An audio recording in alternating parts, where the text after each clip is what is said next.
हरिद्वार से एक अहम सामाजिक विषय पर बड़ी खबर सामने आई है, जहां विश्व हिंदू परिषद की केंद्रीय मार्गदर्शक मंडल की 2 दिवसीय बैठक में परिवार व्यवस्था और बदलते सामाजिक स्वरूप को लेकर गंभीर चर्चा हुई। बैठक में देश की पारिवारिक संरचना को मजबूत बनाए रखने और उसमें आ रहे बदलावों के प्रभावों पर विस्तार से मंथन किया गया। बैठक के दौरान विहिप के अंतर्राष्ट्रीय अध्यक्ष आलोक कुमार जी ने कहा कि भारतीय समाज की सबसे बड़ी ताकत उसकी मजबूत परिवार व्यवस्था रही है, लेकिन वर्तमान समय में यह व्यवस्था कई कारणों से कमजोर होती हुई दिखाई दे रही है। उन्होंने इस बात पर चिंता जताई कि समाज में तेजी से हो रहे बदलावों का सीधा असर पारिवारिक मूल्यों पर पड़ रहा है, जिसे सुदृढ़ करने की आवश्यकता है। हालांकि बैठक में केवल चिंता ही नहीं जताई गई, बल्कि विभिन्न सामाजिक मुद्दों पर विस्तार से विचार भी किया गया।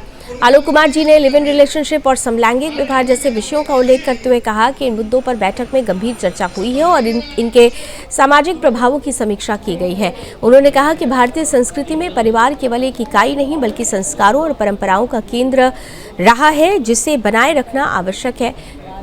उन्होंने आगे कहा कि हिंदू परिवारों में संस्कारों और पारिवारिक मूल्यों को बढ़ावा देने की आवश्यकता है, ताकि आने वाली पीढ़ी अपनी जड़ों से जुड़ी रहे। बैठक में उपस्थित संतों, धर्माचार्यों और संगठन पदाधिकारियों ने भी इस बात पर सहमति जताई कि पारिवारिक परंपराओं और सांस्कृतिक मूल्यों का संरक्षण समय की सबसे बड़ी जरूरत है। फिलहाल बैठक में उठाए गए इन मुद्दों को लेकर संगठन स्तर पर आगे की रणनीति पर भी विचार किया जा रहा है। विहिप नेतृत्व का मानना है कि मजबूत परिवार ही मजबूत समाज और मजबूत राष्ट्र की आधारशिला होते हैं।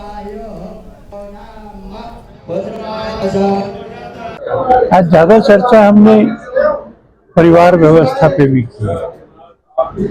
हमको सबको लगता है कि हमारे परिवार में हिंदुओं के संस्कार बनाना ये माता पिता का भी काम है, संतों का भी काम है। हमको ये भी लगता है कि भारत में हिंदू समाज में परिवार ये सबसे महत्वपूर्ण इकाई है। और अभी जो कानून की व्याख्याएं हो रही हैं, व्यभिचार को डिक्रिमिनलाइज किया है, पुरुष स्त्री इकट्ठा रह सकते हैं, पुरुष और स्त्री बिना शादी के पति पत्नी की तरह रह सकते हैं। इससे परिवार की व्यवस्था नष्ट हो रही है। हम चाहते हैं कि परिवार के सब कानूनों की गंभीरता से समीक्षा की जाए और उनको एक अच्छे परिवार की आवश्यकता से बैलेंस